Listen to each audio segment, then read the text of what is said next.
Teman-teman mahasiswa, kita sekarang belajar bisnis digital di topik kelima ini, yaitu tentang penerapan atau ide bisnis digital di bidang gaya hidup atau lifestyle. Ya. Topik kita ada dua, yaitu memahami dulu pengertian gaya hidup, baru kemudian di topik kedua memahami konsep bisnis digital dalam lingkup gaya hidup. Sehingga diharapkan nanti Anda mampu menjelaskan pengertian gaya hidup yang memiliki potensi bisnis, ya. Dan yang kedua, menjelaskan konsep bisnis atau contoh-contohnya dalam lingkup gaya hidup ini seperti apa. Nah, yang kita bicarakan sekali lagi adalah bisnis digital, ya. Nah, ini mengulang atau membahas hubungan topik kita dengan topik sebelumnya, bahwa model bisnis digital itu seperti juga model bisnis lain, yaitu ada yang kalau kita sebagai bisnis dengan target pebisnis juga, maka kita menyebutnya sebagai B2G, ya, ini B2G. Jika targetnya ini pemerintah, ya. Kalau bisnis lainnya adalah bisnis murni, maka B2B. Tapi jika kita membuat bisnis digital dengan target konsumer langsung atau konsumen, kita sebutnya B2C. Jadi meskipun ini bidangnya lifestyle atau gaya hidup, itu bisa mencakup berbagai jenis produk dan layanan, ya, barang dan layanan atau barang dan jasa. Nah, itu juga bisa mencakup juga, jadi ada overlap sedikit dengan apa yang pernah kita bahas sebelumnya, itu tentang komersial, ya, maupun yang bukan komersial, ya, misalnya di bidang pendidikan, gitu ya, di bidang agama, di bidang sosial. Nah, kita lebih membahas dari sisi gaya hidupnya itu. Jadi di sisi gaya hidup manusia itu ada unsur potensi, ya, yang bisa dijadikan bisnis digital. Apa saja itu kita bahas lebih lanjut. Sebelum masuk ke bisnis digitalnya sendiri, kita pahami dulu arti gaya hidup, ya. Ini menurut Kamus Besar Bahasa Indonesia, gaya hidup itu pola tingkah laku manusia, ya, sehari-hari. Biasanya disebut gaya hidup karena tidak mencakup seluruh manusia, ya. Jadi gaya hidup jenisnya banyak, maka berarti ada golongan-golongan manusia yang menerapkan gaya hidup tertentu. Nah, gaya hidup itu tingkah lakunya, ya. Nah, lebih spesifik lagi, ini nanti menurut para ahli, ya, dan ini sudah ada di KBBI juga, yaitu ada cara mengekspresikan diri itu ada beberapa dimensi, gitu ya, ada beberapa cara, jenis boleh saja, ya, yaitu aktivitas, activity, terus kemudian minat atau interest, dan opinion atau opini, ya, opini atau opinion. Nah, ini yang kemudian disebut juga singkatannya dengan AIO, ya, AIO. Jadi activity, interest, and opinion. Nah, khususnya ini yang berkaitan dengan citra diri seseorang, ya. Nah, kita nanti lihat lebih dalam setelah memahami konsep ini. Lebih luas lagi ini diperjelas, ya, di dalam beberapa buku. Saya ambil dari salah satu tulisan ilmiah, gaya hidup didefinisikan sebagai cara hidup yang diidentifikasikan bagaimana orang menghabiskan waktu. Nah, itu tadi yang disebut activity tadi, aktivitas. Apa yang mereka anggap penting dalam lingkungannya. Nah, itulah yang berhubungan dengan minat atau ketertarikan atau interest tadi. Dan yang ketiga adalah apa yang mereka pikirkan tentang diri mereka. Jadi cara mengaktualisasikan diri, itu level tingginya, ya. Nah, apa yang dipikirkan tentang mereka diri sendiri maupun terhadap orang lain sekitarnya. Nah, itu yang dinamakan opini atau opinion tadi, ya. Jadi tiga hal itu yang paling menonjol memang, meskipun ada pengelompokan yang lain. Kita fokus dulu ketiga itu. Nah, gaya hidup di atas itu merupakan salah satu pengelompokan yang dinamakan segmentasi pasar, ya, kalau di bidang pemasaran secara psikografis, ya, secara psikologinya, ya. Jadi dipetakan berdasarkan psikologi. kepribadian. Makanya aktivitasnya orang itu di bidang apa, misalnya sosial, misalnya aktivitas di bidang olahraga, nah itu nanti kita bahas. Yang kedua, tertariknya apa ya misalnya, atau hobi gitu ya. Yang ketiga adalah opini, atau ini bisa dia menjadi aktivis gitu ya, yang ketiga ini. Itu psikografis. Gaya hidup juga dapat dikelompokkan berdasarkan demografis ya. Demografis itu contoh yang mudah kita pahami adalah pendidikan, ya, usia. Jadi usia tertentu memiliki gaya hidup tertentu gitu maksudnya. Penghasilan demikian pula ya. Nah, penghasilan orang yang sangat kaya raya maka gaya hidupnya disebut gaya jet set misalkan gitu ya. Atau sosialita misalnya. Itu gaya hidup ya. Berdasarkan jenis kelamin ya, beda gaya hidup perempuan dan laki-laki. Nah, kita nanti harus memikirkan kalau mau berusaha atau kita bekerja di bidang digital, maka kita harus pilih yang mana yang akan kita jadikan fokus itu ya.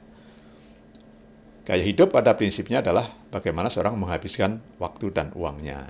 Karena kita bicara bisnis, jadi ini ada kata kuncinya adalah uang ya.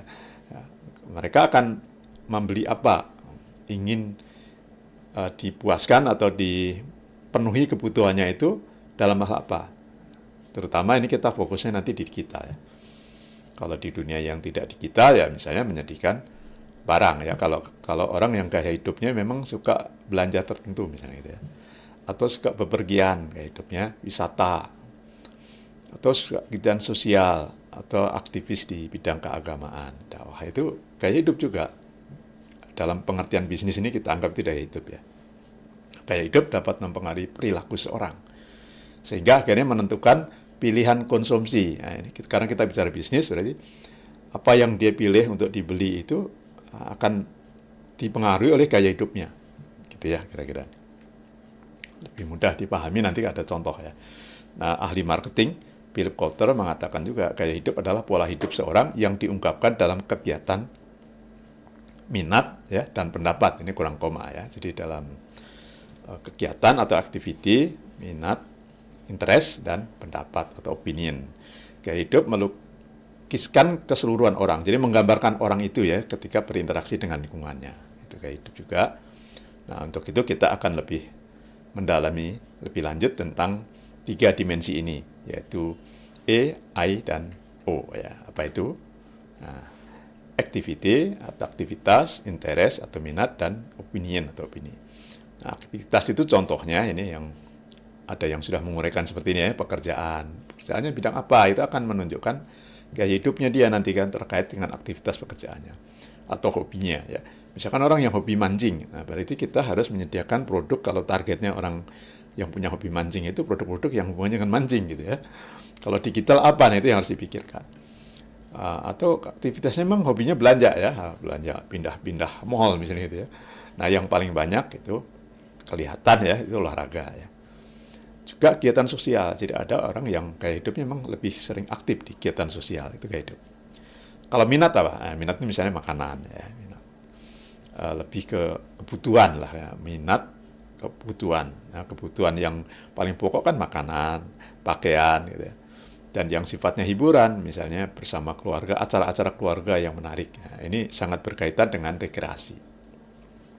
Nah, kalau opini itu biasanya perhatian seseorang terhadap masalah baik masalah diri sendiri atau kelompoknya atau bahkan masalah sosial ya. Jadi aktivis sosial misalkan anti tembakau itu bisa jadi gaya hidup sendiri ya. Atau produk yang seseorang ingin punya produk sendiri ya, itu gaya hidup bisa jadi ya, untuk memiliki bisnis sendiri atau produk sendiri. Nah, kita lanjutkan dengan konsep bisnis digitalnya sekarang. Kalau tadi kan gaya hidup itu seperti apa, nah sekarang dalam pengertian umum seperti di kuliah sebelumnya, kita bisa menggunakan model bisnis B2C, B2B, atau yang lain tadi ya. Jadi penyediaan produk digital itulah yang kita sebut bisnis digital. Produk bisa barang atau jasa. Itu yang perlu selalu kita tekankan ya, tidak selalu barang dan tidak selalu jasa. Bisa kombinasi kedua-duanya. Untuk memenuhi kebutuhan, kan prinsip bisnis dan marketing terutama itu adalah bagaimana kita memenuhi kebutuhan orang ya, pasar yang kita tuju. Nah, berarti kita harus memahami pasar itu. Nah, memahami pasar atau orang-orang yang mampu membeli. Pengertian pasar itu kan orang yang mampu membeli ya, produk. Nah, berarti kita harus memahami gaya hidupnya. Ini kalau kita bicara dari sisi gaya hidup. Misalnya kalau orang gaya hidupnya memang lebih selain kerja ya, dia hobinya main game misalnya. Nah, kalau kita ingin melayani mereka berarti harus membuatkan produk game ya yang sesuai kebutuhan pasar itu. Atau hiburan misalnya kita buat video, musik ya. Karena memang ada gaya hidup yang sering membagi tentang apa film hari ini gitu ya.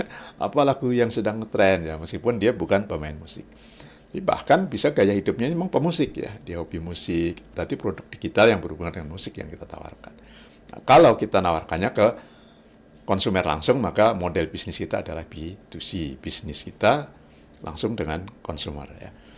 Tapi kalau produk jasa itu bisa jadi kita B2B pilihannya ya. Nah, ini tidak harus hanya contoh ya. Jadi kita menawarkan bisnis digital untuk perusahaan lain atau orang yang mau bisnis ya, dengan menggunakan digital. Jadi yang kita tawarkan adalah digitalnya. Ini mirip dengan kita ketika bicara komersial ya, bisnis digital komersial. Misalnya kita membuatkan e-commerce ya. Jadi kita membuat web e-commerce, kita tawarkan ke orang yang mau berbisnis untuk gaya hidup.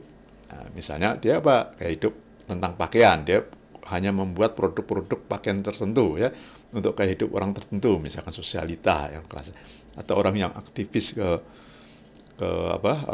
membantu orang-orang miskin, terus kita buatkan produk khusus untuk itu ya, kan bisa jadi ya gaya hidup orang yang hobinya kegiatan sosial misalnya. Nah, karena kita nawarkan ke perusahaan lain maka B2B. Jadi kita memberikan jasa pembuatan web, maintenance web ya, merawat webnya itu, termasuk bisa jadi media sosialnya, channel YouTube-nya gitu ya. Nah itu berarti jasa ya kalau kita membuatkan atas pesanan mereka. Jadi produk yang kita tawarkan digital. Nah ini lebih lebar lagi contoh lain ya. Activity tadi ya kita ulang, jadi AIO itu, AIO ya. Aktivitasnya apa? Misalnya, ini contoh ya, kita membuat aplikasi web atau mobile untuk menyediakan informasi tentang pendidikan, hiburan, belanja bagi penggemar olahraga. Jadi kalau kita B2C ya, nah, jadi kita contoh-contoh ini fokusnya ke B2C dulu. Berarti kita membuatkan produk-produk ya, bisa jasa ya, bisa barang gitu ya. Misalnya kalau jasa ya informasi, pendidikan itu kan jasa ya, hiburan jasa. Tapi kalau barang berarti belanja ya. Kita menyediakan barang digital apa yang disukai para aktivis ya, yang aktivitasnya di bidang olahraga atau gaya hidupnya di bidang olahraga. Demikian pula makanan. Ya. Misalkan kita buatkan berbagai jenis resep gitu ya, dalam bentuk aplikasi. Berarti itu target kita adalah orang yang gaya hidupnya di bidang makanan, penggemar makanan tertentu misalkan gitu ya. Makanan daerah tertentu atau makanan jenis bahan tertentu ya. Jadi saya punya teman yang sebagai contoh ya, gaya hidupnya itu anti gluten ya, dia anti gandum.